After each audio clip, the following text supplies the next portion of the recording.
So there's been a lot of talk in the last little while about loneliness and how it's sort of reaching epidemic levels in society. And certainly we hear a lot about the impact of this on our physical health, on our immunity, even our mental health. What we're not hearing a lot about, though, is the impact this has on the way our brains actually work and the way we process information and react to ideas and to people around us. And this is huge. So one of the big things that came out of the COVID pandemic is we had the first chance to study at large what happens when you cut people off from social connection.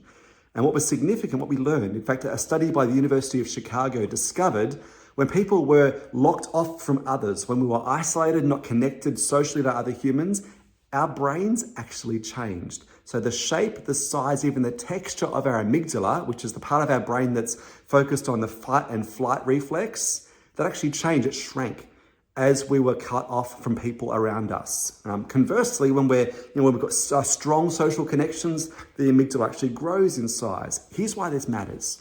A smaller amygdala actually leads to a far more acute fight and flight response. So hey, is it any surprise that the COVID years were times when we saw tribalism and outrage reach new levels, particularly online, because people's brains were not working well?